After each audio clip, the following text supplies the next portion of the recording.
Have you ever been caught in that situation? Of course. I mean, we've all taken a bad touch and, almost gotten stripped. I love the fact that she just went for it and tackled the girl. There are so many goalkeepers that would have been like, oh man, I took a bad touch, and then just give up on the play.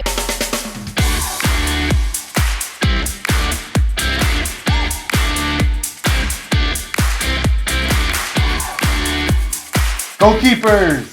Thanks for tuning in to another episode of the Keeperstop.com Goalkeepers Show. I'm Christian, and this is Paul. Hi, I'm Paul. We have a great episode this month of March, Women's Month. We're celebrating the accomplishments and the passion of our female goalkeepers. Yes, we have 3 great saves to show you for Save of the Month. We've got our development opportunity of the month. We're going to be doing a Q&A with Adelaide Gay, professional goalkeeper in Denmark. Then we're going to show you a glove hack, really important one. You want to stay tuned for that. And finally, a product showcase of some new gloves that we have in stock. As always, we appreciate your comments and your saves. Continue to submit your great saves, and we love the questions. Start them now. This month's special guest is New Jersey's own Adelaide Gay. Welcome, Adelaide. Thank you guys for having me. Adelaide's a professional goalkeeper. She's playing in the first division in Denmark right now. She is a college standout, and what I love also, not only a goalkeeper, but an entrepreneur. Yes, the DUKTIG brand. Do you want to give us a little bit more information about that, Adelaide? Yeah, we sell soccer-specific notebooks and planners. It's me and another former pro player. We started it when we were in Sweden. And we have hardcover, softcover. They're all waterproof. And so we have a goalkeeper-specific one as well, and lots of different options. Goalkeepers, as always, we appreciate your submissions. Adelaide, professional goalkeeper and coach. We're very fortunate to have her feedback today regarding these saves. So, ladies, thank you for your saves, and let's watch the Elite Sport March Saves of the Month. Oh, that's a good save. Love it. She gets nice and big. She's like, have at it. I got you. I know. And that forward doesn't know where that's going. So how's she supposed to know? Oh. Good save as well. I love how Savannah goes back. She's ready and it goes back across her body. She's like, good strong hand. Not in my house. You are gathered in your There we half. go. Sends it back into the mixer. Finds Newsom's head. The ball goes The up. looping header. Oh, Asher dives nice. and saves it with Good the right save. up hand. My feet were moving under the table just like to help her with a top hand. Oh, top hand, yep. I think she tips that onto the post as well. Unbelievable. It's great footwork. That's awesome. Yep. There we go. Let's see if we can catch this onto the post. Little fingertips. That's it. Great save. Ends up in the back of the net. All right, Adelaide, you've seen the saves. Give us your feedback. Which one do you like? Give us feedback on each one of them. But more importantly, guys, we need to see your reactions underneath as well. Which one do you like? Adelaide, take it away. Okay, so the first one, like I said, is awesome because that forward doesn't know where that ball's going. Her leg follows through across her body and it goes that way. So to get a hand on that was pretty awesome. The second one I love because of her positioning. Like as she comes across the goal, she stops. Most goalkeepers just keep going, end up at their near post, and then that goes in. But she stops, gets set, and then gets a good push off, and that's like a very, very nice, controlled, pretty save, I guess you could say. Yeah. And then the last one, I feel like that's just easy to just be like, oh shoot, she got me, and not go for it. So I love that she just continues through, uses the top hand. Yeah, it's kind of a desperation save, and it's easy to let that one go in for sure. To your point, Savannah, right?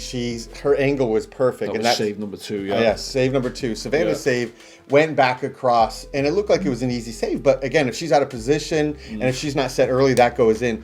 Caitlin does get a little bit near post. Her hand is on that near post, but she might be a little bit out of position, but her footwork, her determination, and being fully stretched is what makes that save.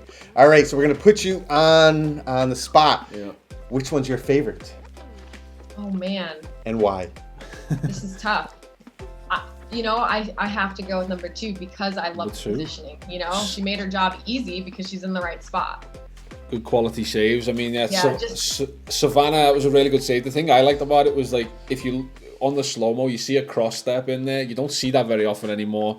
And then she manages to set, adjust, and go back and push it wide of the post. It's a really good save. The Keeperstop community voted, and they actually voted number 3, Caitlin's save, as the best of the month. So Caitlin wins herself a pair of Elite Sport goalkeeper gloves. Thank you, Elite Sport USA, for providing those gloves. And congratulations, Caitlin, a well-deserved win. But yeah, we certainly want to see more and more saves. So if you've got a comment on the save, put it down below. If you want to submit a save, you can send it to save@keeperstop.com. We love seeing our female goalkeepers making great saves and our male goalkeepers, so send them in as much as you can. Now it is time to share our development opportunities, and we all have them. And I call them development opportunities because we learn by them, we develop from them. So yes, Absolutely. they're mistakes, but we develop from them. And we were sharing before that you had a in-game development opportunity that you changed. We'll share that later. But you want to tell us who we have now? Yes, so our development opportunity came from Darcy, so one of our community goalkeepers from our Instagram page. She actually submitted 2 development opportunities, so we're going to watch both. And Adelaide, we'd love to hear your feedback on what you would have done differently and how Darcy could use this experience to improve next time. So let's pull up that video now. She's dropping back. Ooh. Well hit ball. Yeah, it was a good strike. All the way back down to Darcy. Who's gonna come up? Uh-oh. Pressure's coming. Dangerous touch. Definitely a dangerous touch. Ball goes out. All right, so there's the 2 development opportunities for Darcy. So the first one, striker, good shot from the left-hand side. And then the second one is the ball over the top with a little bit of a heavy touch. It's interesting because watching the clip back, I think being one step back would have helped, but I think her biggest issue there was she wasn't set when they hit it. So she takes one extra step to her right, and then she would have had to go back the other way, and she's still moving. And so to me, I think if she's completely set, even where she is, I think there might have been a drop step and a touch. Obviously being one step deeper would have been better, and I do think she has time. Generally speaking, I think the biggest thing would be, somebody needs to step there. So that's partially also a goalkeeper's responsibility, is putting a name on this person needs to step to the ball so they can't shoot from there, especially because there are a lot of players around the ball on her team. So definitely getting pressure on the ball would be my number one concern there. But then on top of that, I do think she has time to take one more step back, and then just wherever you are, be set, because I really think it was more a movement issue than being like caught off her line. I forget where I heard it, but I've thought about it a lot in the last couple of years, is that there are very few situations in a game as the goalkeeper where you're stepping forward into a save. You're almost always retreating, and then you may come out again, but you're almost always retreating first.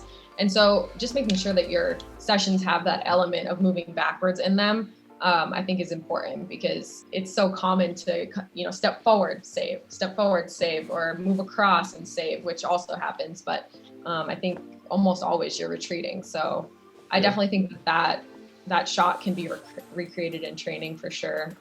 Working on getting set a little bit sooner, because again, I really feel like if she wasn't moving when the ball was struck, I think she might have made that save. 100%. Yeah, I'd agree. If being set, she's got the chance to make that movement backwards. The second opportunity with the ball played over top on the left-hand side, words of wisdom for Darcy. And have you ever been caught in that situation? Yes, yeah, of course. We've all taken a bad touch and almost gotten stripped. I love the fact that she just went for it and tackled the girl. There are so many goalkeepers that would have been like, oh man, I took a bad touch, and then just give up on the play. So kudos for that. I think that's so important. To me, I think it definitely starts early. We obviously don't see her positioning, but I think she's fairly deep. I think she can meet that ball a lot earlier if she's off her line, because the ball is pretty deep in their end. The other thing is that, it's played by the other team. So her positioning on the field, she could probably take it into her 18 and pick it up.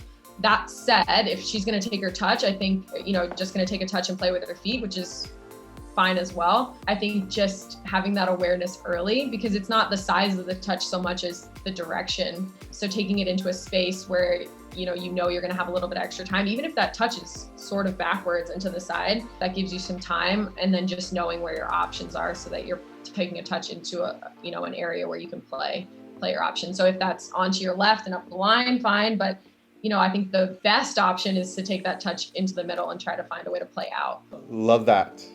Yeah. So we'd love to hear from you guys. Would you have taken the touch and brought it into the box to pick it up? Or would you have one touch, two touch, and cleared it left down the line? Your thoughts, what would you have done? Yeah, I mean, I like the fact that she's come out of a goal and she's trying to play outside of a box. And you can see what she's trying to do. The touch is outside of a plane of a body, so then she can go and strike through the ball. But unfortunately, the touch gets away from her a little bit and striker's closing her down pretty quickly. You know, I think she's trying to do the right thing. I just, again, the timing of it was slightly off.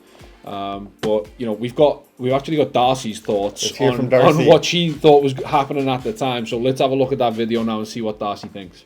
Alright, so what was going through my mind during that moment was I saw the ball get played over the top and I knew I was going to have to use my feet. And as you can see in the video, I'm not looking up, I'm watching the ball to my foot. So I thought I had all the time to set up my right foot and to scan my options, but I did not, and I took the big touch, and the girl was right there, so I ended up trying to kick it out or do anything with it so that it wouldn't have turned into a goal. Honest analysis there from Darcy. She didn't try and sugarcoat it. She recognized that there was a small mistake there and telling us what she wanted to do. Very important lesson, youth goalkeepers and coaches, don't let the mistake define you. Let your response to be the key. So well done, Darcy. And what did she win? Darcy gets a $50 gift card to keeperstop.com for sharing her development opportunities. So we really appreciate the work there, Darcy, and thank you for letting us share those opportunities and learning from them. So $50 is coming towards you. And Adelaide, we do appreciate your feedback on this, because as a professional goalkeeper and as a coach, you experience this and you see it in your goalkeepers. Goalkeepers, we want to thank you again for submitting your questions to Adelaide Gay. And these questions were not given to Adelaide beforehand, so we'd love to hear your response to these questions from the goalkeeper community. Yes, here we go. We have picked out 2 questions from the dozens and dozens that were submitted. So the first one comes from Hannah Davenport. And the question was, who is your greatest soccer influence and what have they done that has helped you on your career path? Oh, that's so tough. It's really hard to pick just one because I've had so many great mentors and coaches. I mean, I really think I would have to go with Anson because he just gave me a chance when a lot of people wouldn't have. He has this unbelievable confidence in all of his players.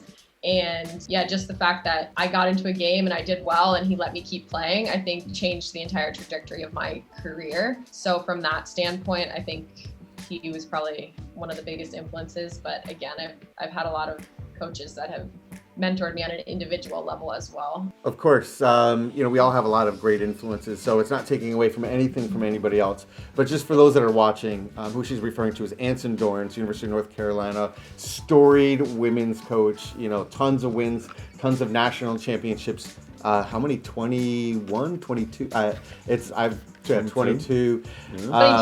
Yeah, it's crazy. Anyways, there's a lot of women's players that are on the national team level, professionals that have been positively impacted by their time at UNC and from Anson Dorrance. Second question, what do we have? Second question comes from Nikki Stanton. What do you miss most about playing in Norway, and does it rhyme with Ricky?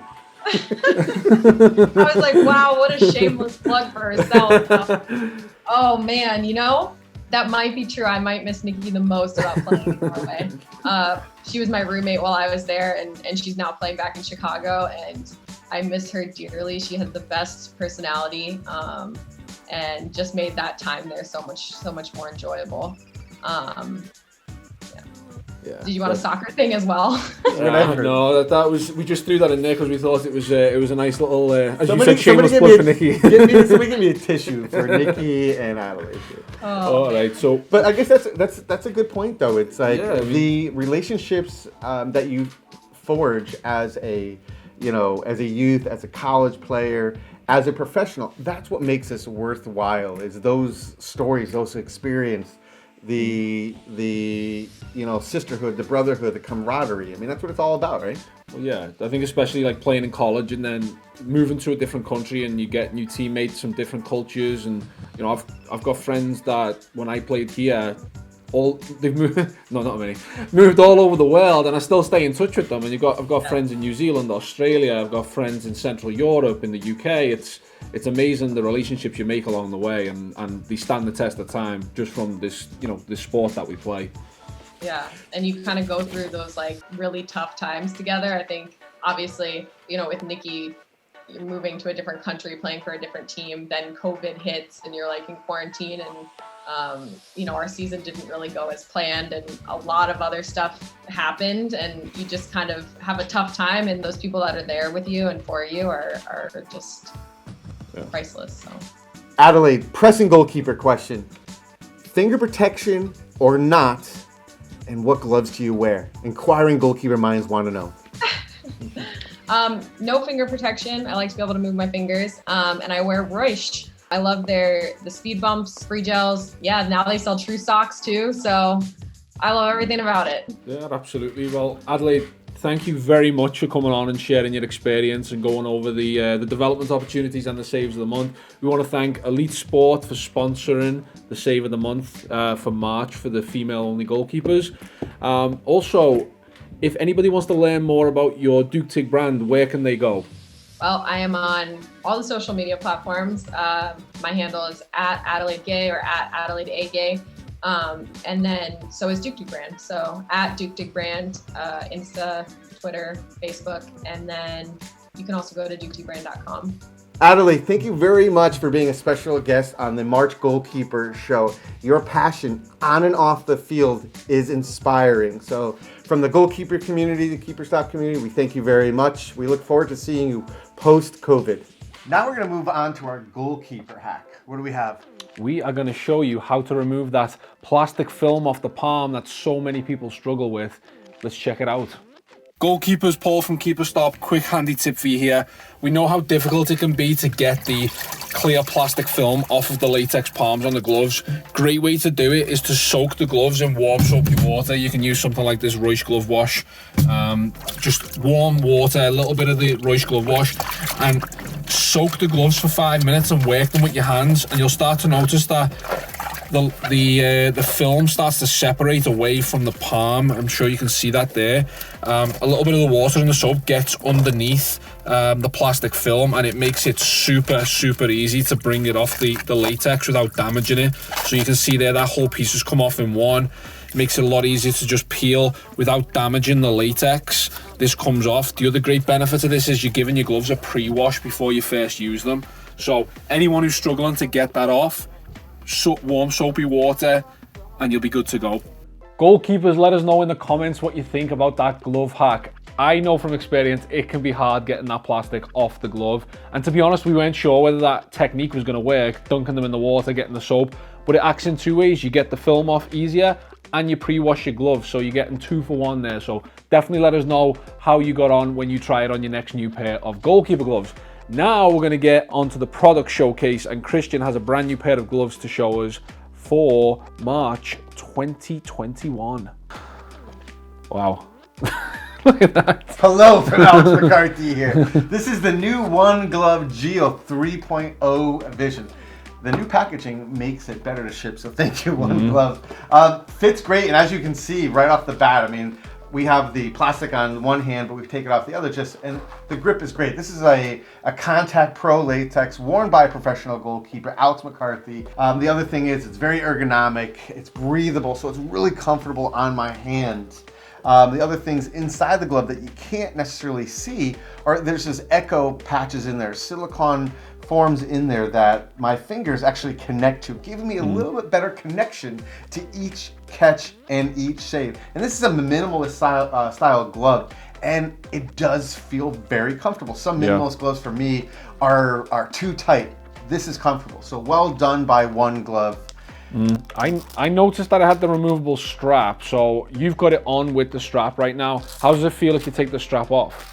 I actually, funny you ask, would prefer it without the strap. So for me, I have a more athletic build, as many of you goalkeepers know, putting on some weight for COVID, is that I like it without the strap. I know some goalkeepers that may be a little bit more slender, taller, lankier, maybe a slender palm, longer fingers, may need it with a strap. So for me, as a athletic build, it does fit correctly as a size 9, and I like it without the strap. It's a nice feature to have, go with or without it.